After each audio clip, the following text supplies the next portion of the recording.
Welcome to Read Hall. I'm Marie Dorigny, the Paris director of the Institute for Ideas and Imagination.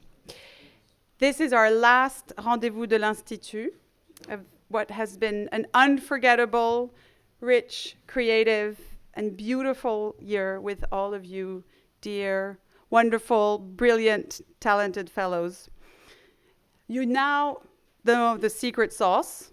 Nothing gets done around here without the consent, the help, encouragement, common sense, good humor, talent, without the ideas and imagination and know-how of Meredith Hunter-Mason and Sari Castro.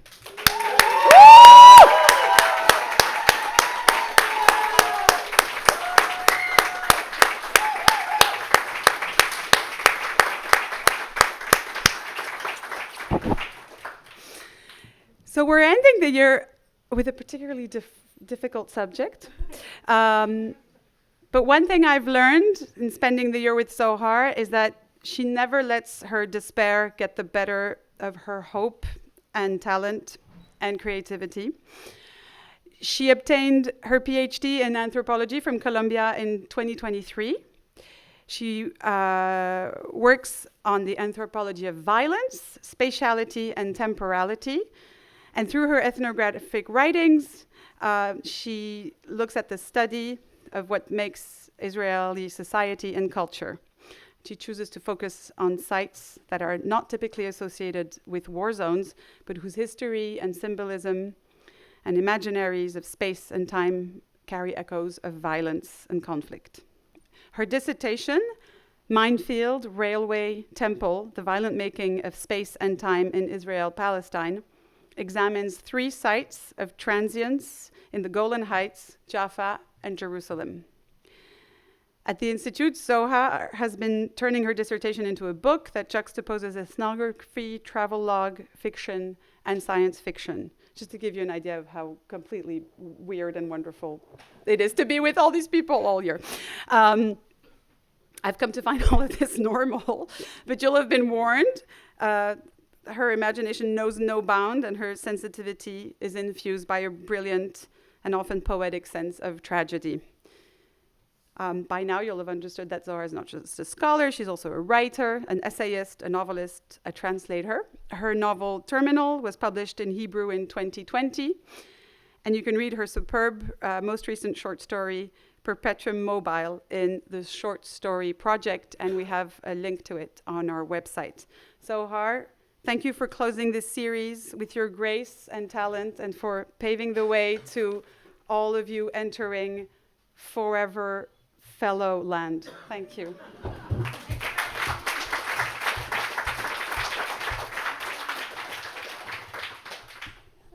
Can everyone hear me? Okay, so I first want to start by thanking Marie and Meredith and Sari and my fellow fellows for what has been for me a really unforgettable semester. And before I speak, I just want to say that I'm usually a funny person, but today maybe less so. I thought about suggesting that we conduct this lecture as a drinking game, in which every time I say the word violence, we all do shots, but I think we'll keep it for later. So we now enter serious land, and hopefully we emerge better from it in 40 minutes with absolutely no questions to ask me when I'm done. And then we can all just go and share a glass of wine and talk a bit. It's strange to speak of language and of writing in English, a language to which I hold no emotional affinity whatsoever. Everyone I grew up with spoke Hebrew or Arabic of different origins, the languages of the territory we lived in, and that we have painfully left behind, or, very rarely, French. I am now meant to speak in a language that lays a profoundly different infrastructure than the one I usually work through. An additional strangeness lies in speaking at all, that is, at a time when language seems incompetent in capturing the horror we are witnessing, the amount and sort of violence and atrocity, and the immense pain, grief, and loss these are causing every day. simply, what is speaking when Gaza is starved and bombarded? When life worlds are annihilated ceaselessly as we speak? I struggle to not surrender my ability to speak in the face of all of this, and I often fail. In my writing, I have long dealt with the inherent inability of language to encompass the human experience and the potentialities of the human body. It was a very concrete distress, discomfort with language, that has brought me to write about this, and to write at all. I did not have any way of foreseeing how deep the abyss of language will become. So this is my grain of salt, and with it I will try today to speak about a dual writing project I am immersed in, almost against my will, and about the porous nature of writing ethnography and writing fiction. Since I came here to Paris, I found it very difficult to approach the ethnographic book that I promised I would work on in my application. Instead, for several weeks, I found myself every day opening the document that contained the manuscript of my second novel. The novel has been on my mind for the past few years. Every now and then, another piece of the work of fiction has emerged regarding the world in which the novel takes place, or its protagonist. I knew that the novel tells the story of a woman who examines the limits of her body and her mind. She is turning 30, and she is resolute to embark on an endless journey of constant metamorphosis. Simply put, this woman decides to never stop changing. I'm sure almost every woman in the room made this decision once. It sounds like an internal decision, almost like self-help. But another thing that became clear to me was that this is not a constructive journey. It's destructive. As is familiar to me and to everyone I love, this woman is made of destruction. She operates with the determination of a boxer or a hunter, committed to becoming a machine of dancing, drugs, sex, writing, and thinking. Later, another thing became clear. Around this woman is a war, and she insists on experiencing the violence of reality in full power, non-stop. She rejects motherhood in a politically and ecologically devastated area. Her body becomes an open source entity, available for radical, painful, and invigorating change. Perhaps I wanted to give my protagonist a choice, where so many women have none, even if this choice leads her to destruction nonetheless. Then, another layer of the fictional narrative became clear. This woman, now in 2025, is a child, meaning the novel takes place approximately 15 years from now. She was raised in a decades-long war, and she moves around. She travels to Jerusalem and finds a temple city so holy that it is in fact a nightmare, built on violence and incarceration. She travels to the desert, a space of mythical revelation, of techno-military imaginaries and experiments. Through these landscapes, territories, and encounters, she is infinitely transformed. When I wrote the following paragraph, the world she is in became clear to me. This is how it goes. At this point, they were already decades into the current war. He has had some life before that, but she could not remember almost anything of the before. Her infancy. All things left a mark. In the early stages, there were clear losses, ones that could be named and counted. All the lives that were lost and lives that have become invisible. Eyes staring at them at every turn. The simple sensation of losing home, thinking of home as an enemy, not being able to inhabit it as before. Home became someplace temporary. It's where you sleep. Suspicious gazes appeared between them and their homes. Then a second wave emerged. For example, looking at loved ones and seeing them become monsters. Or, worse yet, realizing that the human and the monstrous in them merged into a double-headed animal. She thought this simile wasn't fair. She wishes they were animals. They were surrounded by a fascination with violence, and could see it in the eyes of the passengers in buses and of news anchors, but also in the people dancing around them in parties. Black eyes became blacker, and the corners of people's mouths always shivered, as if on the verge of crying. And more than once, someone buried their face in the corner of a room between two hard walls and could not stop dancing, as if taken over by a demon. Sometimes that someone was them. I should say that these are all temporary translations. It's written in Hebrew. And so, once I lay down this infrastructure, I turn to characterizing the territory. This is where the strange merger of books occurred, slowly. The fieldwork that I have conducted, doing a PhD in anthropology at Columbia, started seeping into this fictional, futuristic narrative.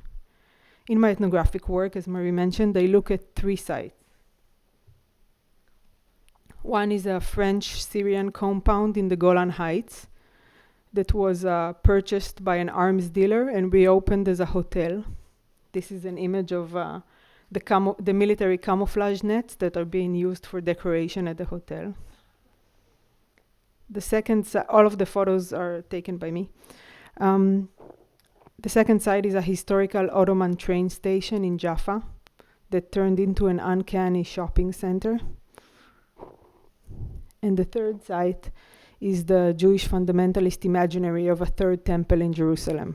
This is one possible model of what this temple might look like. Like these sites that bring together nationalism, militarism, history and future, holiness and money, I wanted to write an ethnographic book that is itself hybrid between ethnography and autoethnography, theory, travelogue, fiction, science fiction. I wanted to search for a new language that is fit for such a book. I conducted years-long fieldwork, constantly asking myself how to put into theory what I see, what I was in proximity to, what I took part in. I moved between religious rituals, protests, conferences, memorial events, tours, acts of pilgrimage, military ceremonies, olive harvests. I wrote and rewrote these real-life scenes as literature, trying to capture their violent rhythm. In real time, the text was a travelogue, traveling through the territory, meeting people, witnessing scenes. I wrote field notes, and once in a while I reworked them into prose. I sometimes used anthropological material for other forms of text, work of fiction. In some cases, these new texts were pretty loyal to the original event, to what happened. In some cases, they took different turns and paths.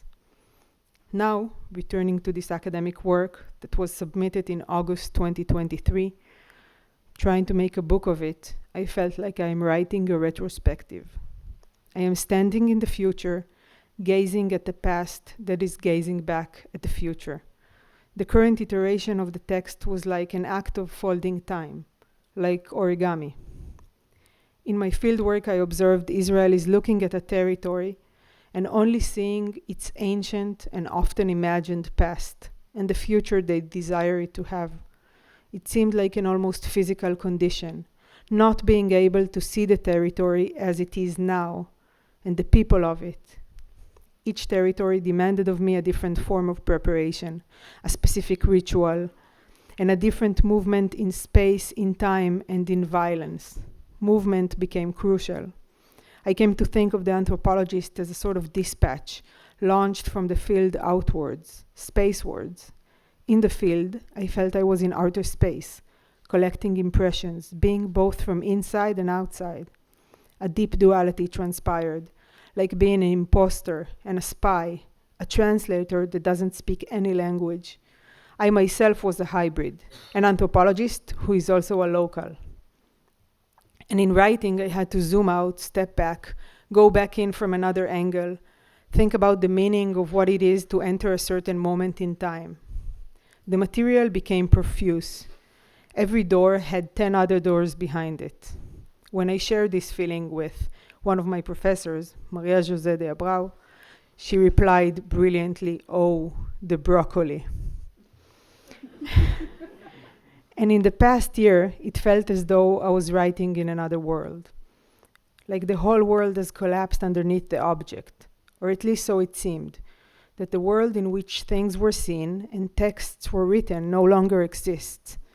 Before, I was writing in a certain universe, with certain physical laws, with a certain gravity of certain intensity. And now, the return to the text feels like deciphering a message from a bygone world.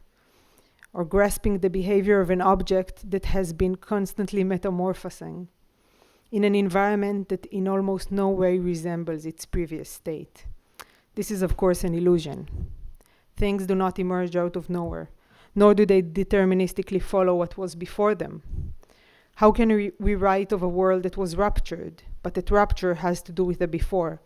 I'm trying to grasp a contradiction, an unprecedented thing that has a precedent, an entirely new phenomenon that can be located as particles in the air that was before it.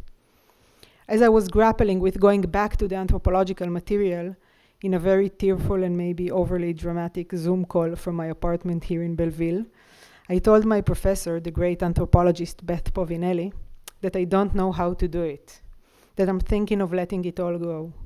She told me, I don't know how you can go back to it, but if you don't go back, you'll be walking away from a world.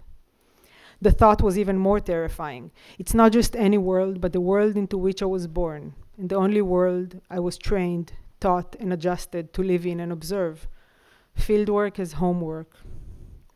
Approximately a year ago, I was speaking at an event held at the House of Solidarity in Tel Aviv. Several writers were asked to respond to a meme, a photograph of a little girl standing in a park. Above her head, there is a sentence, "The world you were raised to survive in no longer exists." Far in the background, one can spot the World Trade Center. It looks like an album cover of a 90s indie band. That's why I'm not showing it to you. It's not my aesthetics. It's a very specific image. It's very internet-y. It made me think about the internet, growing up in the internet and with the internet, but also about how what truly raised me was the political violence of the early 2000s. It shaped my desire to be an anthropologist, and it also shaped, in a way, the sense of doom that the novel I'm writing takes place in. It took a while to realize that I'm writing two books that are, in fact, conjoined twins. Here are my proofs. 1. Time. While the ethnographic book revisits a very near past that now seems infinitely far away, the novel is a futuristic variation. It's a game of gazes between past, present, and future. 2. Psyche.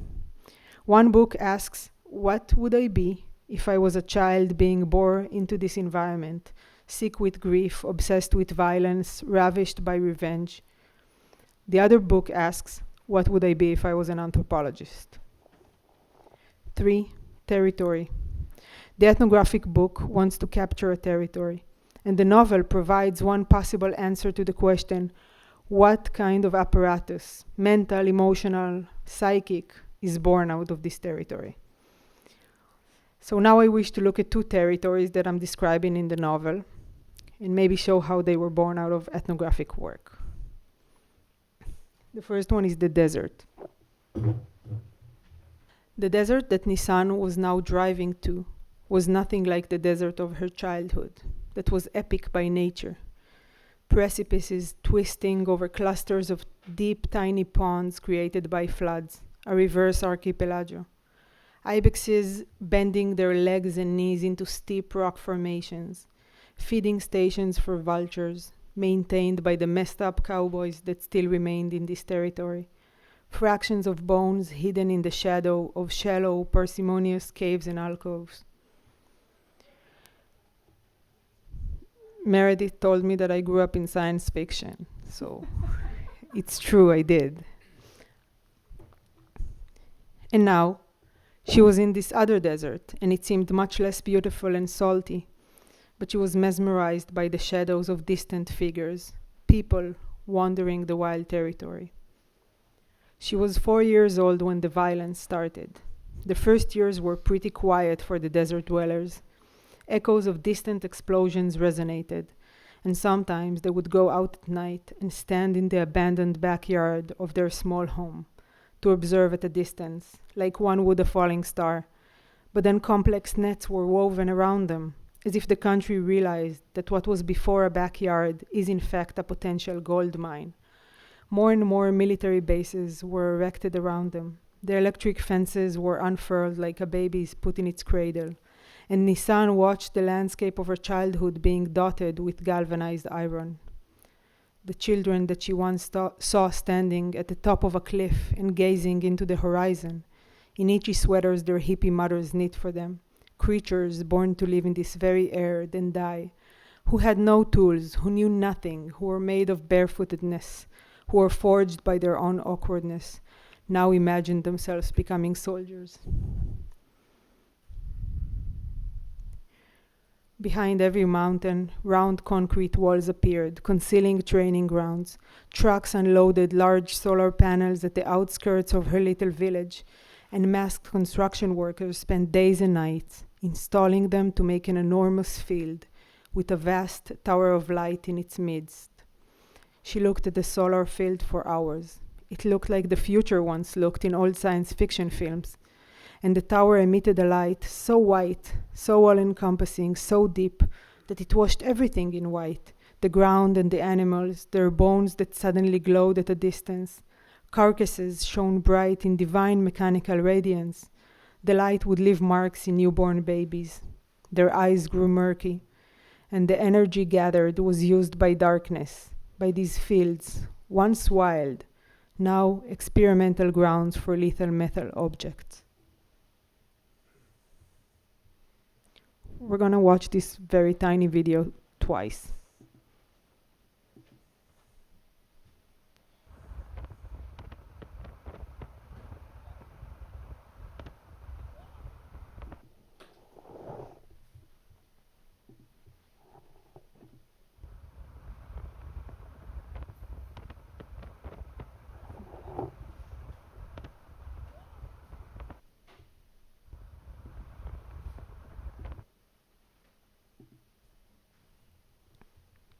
I did not directly write about the desert in my dissertation, but about the Golan and how the Israeli settlers there imagined the territory to be. On one hand, fantasies of it as pure nature, terra nullius, completely overlooking, of course, the indigenous people of the land. On the other hand, the territory being profoundly militarized, with minefields and military bases and war memorials. These characteristics found their way into the desert, that I have partially grown up in, and was cast as the mirror image of the Golan. At least once that I can recall, during my fieldwork, I was suffocated. I gagged. I was leaving the home of one of my interviewees, an architect from Jerusalem. We sat in his studio and spoke for over 3 hours, and the conversation unfolded very easily, but was also saturated with violence. We were wrestling in mud. I felt as if this was a hall of mirrors. I couldn't tell at any given moment whether he had any notion of who I am or what I think.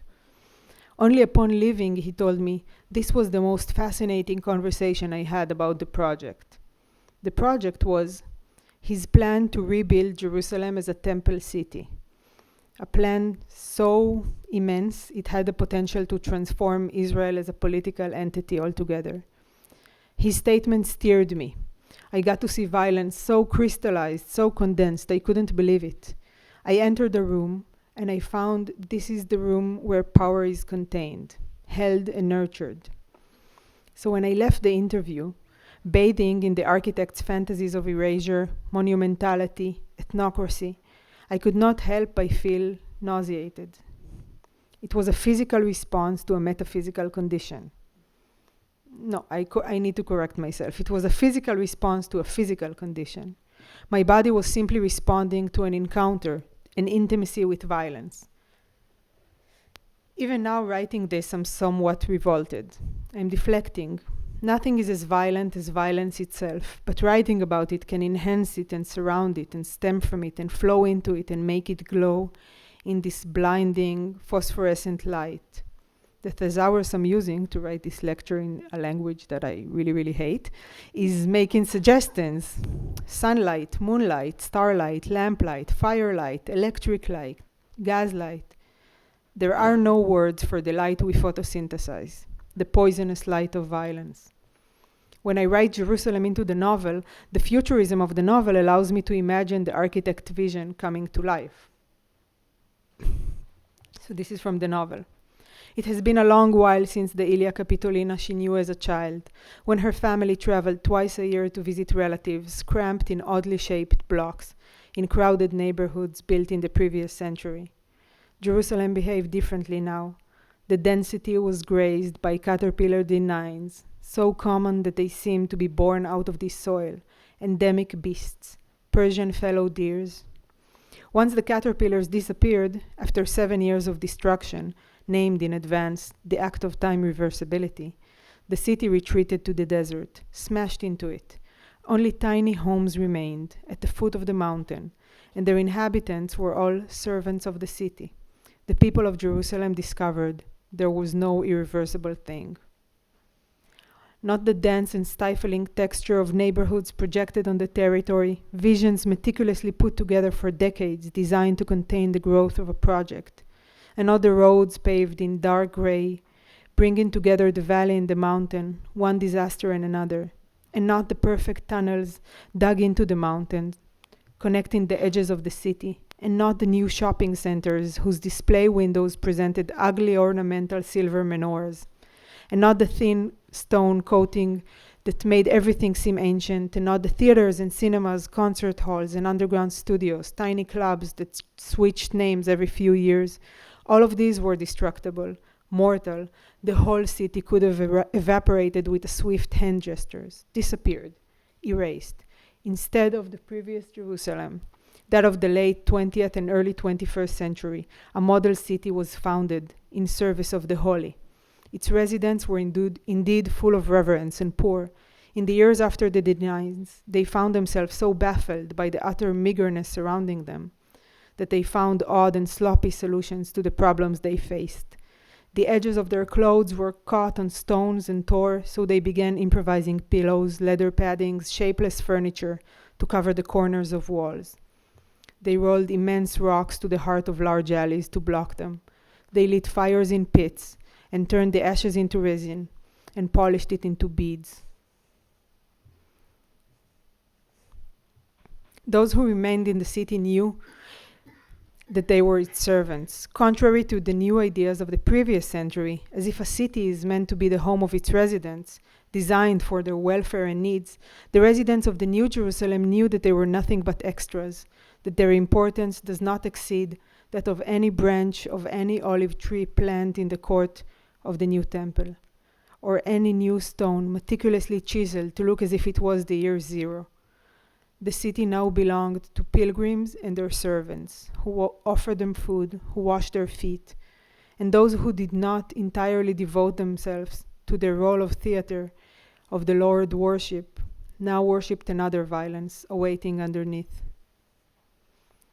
It is into this temple city that my protagonist steps, and where she finds horrifying atrocities happening underground, and they change her forever. Coming to think about it, this is the third time I attempt to write about a woman whose encounter with violence transforms her. The first time was my dissertation, basically. And then I wrote a story for an anthology called West Jerusalem Noir that was published alongside East Jerusalem Noir, 2 books. I was asked to write a noir story about Jerusalem. I was in the middle of field work. I was going crazy, obviously, for months. And I wondered what I should write about. It took me more time than it should have to realize that my fieldwork is a Jerusalem noir story. And so the story was born. It's called Eclipse. It's about a research assistant who's going back and forth between Jaffa and Jerusalem, conducting research for her professor in the US. She dies in the very first line of the story, but then she tells everything in reverse. The professor asks her to interview a former architect. Luckily for me, in the fiction story, I got to kill him. And then her professor sends her to witness a ritual slaughtering of a lamb on the Mount of Olives. This is from the story.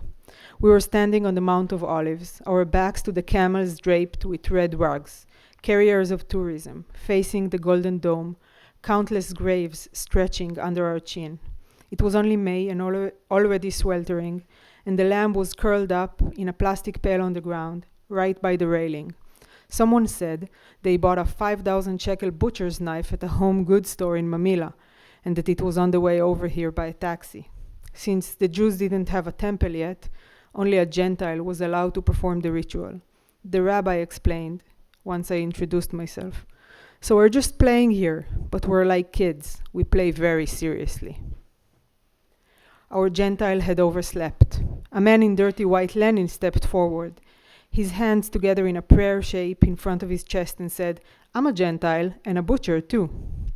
I thought, there is no man that has not his hour. The new Gentile removed his shoes and swayed back and forth, mumbling to himself as if in encouragement.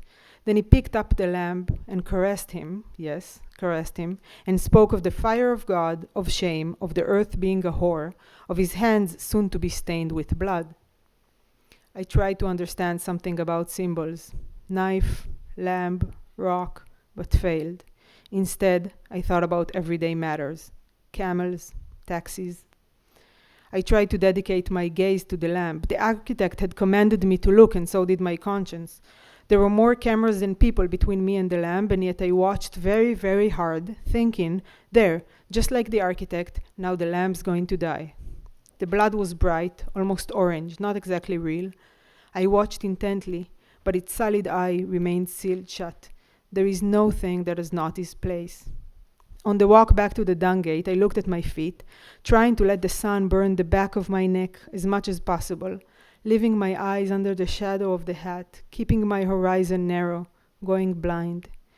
The rabbi slowly moved to the front of the line, lingering next to me for a moment to ask, "So, is there going to be a temple?" Eyes on the ground, I said, "Who knows?" There was utter silence and a pause, the kind that happens when you come up with a new idea. I stopped and looked up. He met my eyes with a clear gaze and said, "Everybody knows." Back home, I called the professor. She picked up, but left her camera off the whole time. I spoke enthusiastically to the gray square that displayed her name, gesticulating, describing the sacrifice with utter devotion, saying even the things that sounded deranged. I wanted all of it, everything I'd seen, to be hers. As I spoke, my eyes wandered to the square where I appeared. I noticed the fresh tan line across my forehead, the pale skin that had been previously covered by the hat, the hair sticky with sweat. There was a black smear right above my right eyebrow. Dirt had congealed blood under my fingernails. I had forgotten I touched things, that things had touched me.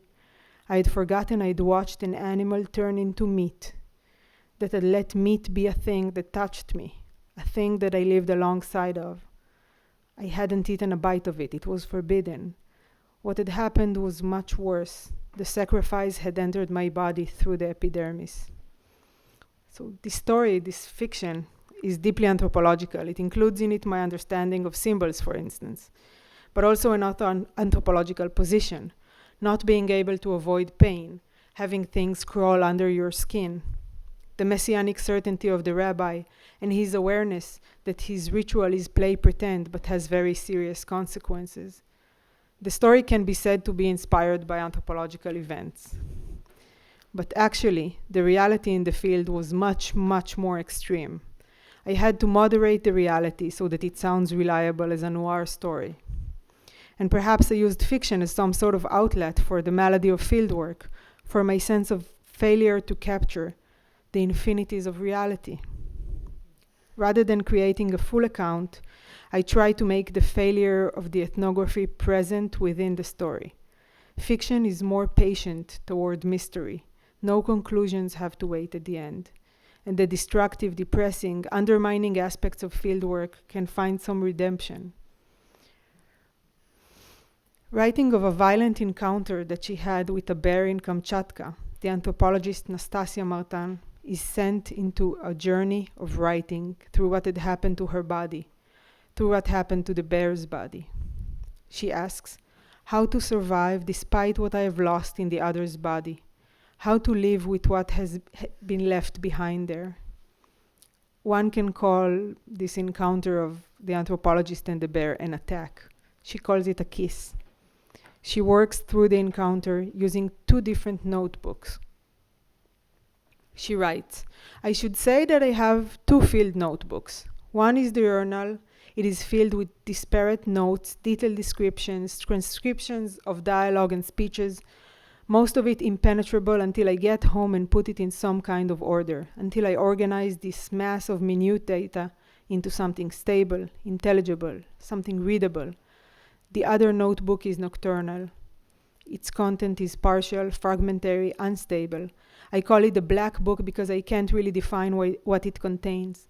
The diurnal and nocturnal notebooks are the outward expression of the dualism that consumes me, of a sense of the objective and the subjective that I hold on to in spite of myself. They are, respectively, the inward and the external. The one, a writing that comes unbidden, immediate, instinctive, untamed, with no purpose other than to reveal what passes through me. A report on body and mind at a given moment. And the other, paradoxically less guarded, yet more controlled, to be reworked later into something reflective that will finish up in the printed pages of a book. That night, of course, after the bear, it's the black book that I take up. Is my novel the black book? In my world, writing is a mystical thing. Writing literature even more so. Being a vessel for a writing that comes from elsewhere, that goes elsewhere, makes sense to me. I never think of myself as the master of my writing. Perhaps anthropology is the black book, the twilight, the murky territory, unclear, lurking. I can't stop thinking of dualities, of doubles, of twins, the day notebooks and the night notebooks. The two books, the language which I speak, for me it's a part of my body. The closing line of my previous book was, my God, language is another organ. But now I've watched it become an instrument of unspeakable brutality. I keep thinking about the proverb Clifford Geertz mentions in his work on the Balinese cockfight. Every people loves its own form of violence, he writes. Is my form of violence language? Another duality, the minefield and the temple. I spoke with Lynn, my fellow about this title. In Hebrew, it is structured in the following manner. Minefield, sde mokshim, field, mines, temple, bet mikdash, home, place of sanctity, in one word. So minefield temple would be sde mokshim, bet mikdash. Is writing one or the other? Is it a looming threat in which we walk carefully, which holds the potential of disaster at every move? Is it a desire for power disguised as holiness? Is the black book a minefield or is it a temple? Simone Weil, in her essay, The Iliad or the Poem of Force, writes, the human spirit is shown as modified by its relations with force, as swept away, blinded by the very force it imagines it could handle, as deformed by the weight of the force it submits to. She tells us that in a state of violence, of being crushed under force, or of being so illusioned to think that you can possess force, all disappears. She writes, the mind is completely absorbed in doing itself violence. I do not have the illusion that writing about violence makes violence disappear. I know of words that do violence as well. I don't know if writing can save lives. I know that writing keeps the mind from doing itself violence.